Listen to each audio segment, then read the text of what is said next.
اسحاق بن عبداللہ بن ابی طلحہ سے روایت ہے، انہوں نے حضرت انس بن مالک رضی اللہ تعالیٰ عنہ سے اس حدیث کو روایت کیا۔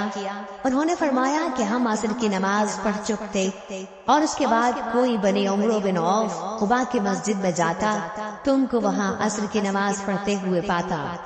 صحیح بخاری حدیث نمبر 548۔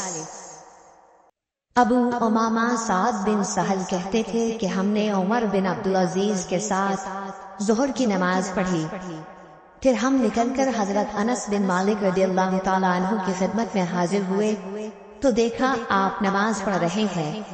میں نے عرض کی کہ آئے مکرم چچا، یہ کون سی نماز آپ نے پڑھی ہے؟ فرمایا کہ عصر کی، اور اسی وقت ہم رسول اللہ صلی اللہ علیہ وسلم کے ساتھ بھی یہ نماز پڑھتے تھے۔ صحیح بخاری حدیث نمبر 549۔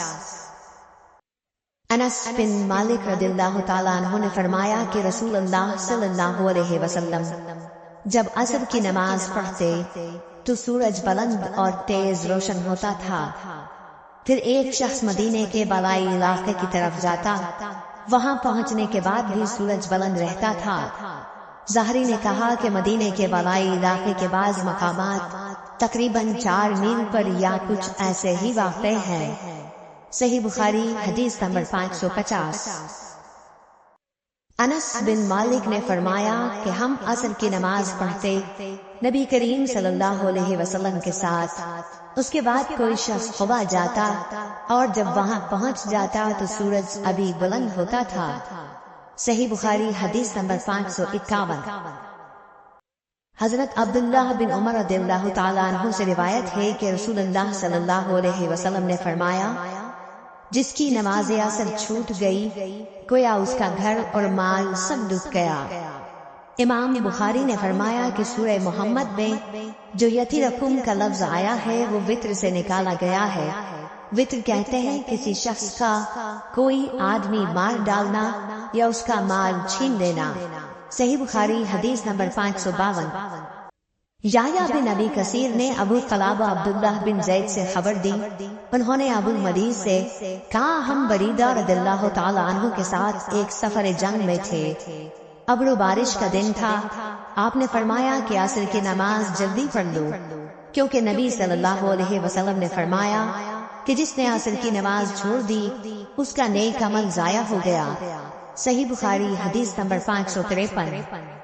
جریر بن عبداللہ بجلی رضی اللہ تعالیٰ عنہ نے کہا ہم نبی صلی اللہ علیہ وسلم کی خدمت میں موجود تھے، آپ نے چاند پر ایک نظر ڈالی، پھر فرمایا کہ تم اپنے رب کو آخرت میں اسی طرح دیکھو گے جیسے اس چاند کو اب دیکھ رہے ہو، اس کے دیکھنے میں تم کو کوئی زحمت بھی نہیں ہوگی۔ پس اگر تم ایسا کر سکتے ہو کہ سورج طلوع ہونے سے پہلے والی نماز فجر اور سورج غروب ہونے سے پہلے والی نماز عصر سے تمہیں کوئی چیز روک نہ سکے تو ایسا ضرور کرو۔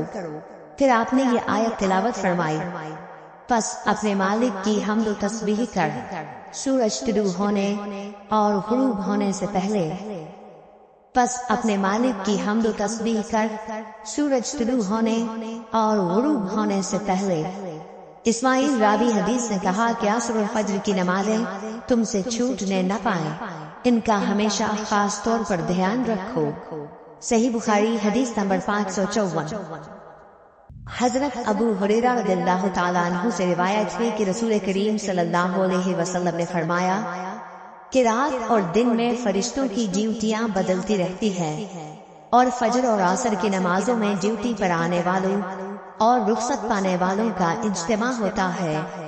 پھر تمہارے پاس رہنے والے فرشتے جب اوپر چڑھتے ہیں تو اللہ تعالیٰ پوچھتا ہے، حالانکہ وہ ان سے بہت زیادہ اپنے بندوں کے متعلق جانتا ہے، کہ میرے بندوں کو تم نے کس حال میں چھوڑا؟ وہ جواب دیتے ہیں کہ ہم نے جب انہیں چھوڑا تو وہ فجر کی نماز پڑھ رہے تھے، اور ان کے پاس گئے تب بھی وہ عصر کی نماز پڑھ رہے تھے۔ صحیح بخاری حدیث نمبر 555۔ حضرت ابو ہریرہ رضی اللہ تعالیٰ عنہ سے روایت ہے کہ رسول اللہ صلی اللہ علیہ وسلم نے فرمایا کہ اگر عصر کی نماز کی ایک رکعت بھی کوئی شخص سورج غروب ہونے سے پہلے پا سکا تو پوری نماز پڑھے، اس کی نماز ادا ہوئی نہ قضا۔ اسی طرح اگر سورج طلوع ہونے سے پہلے فجر کی نماز کی ایک رکعت بھی پا سکے تو پوری نماز پڑھے۔ صحیح بخاری حدیث نمبر 556۔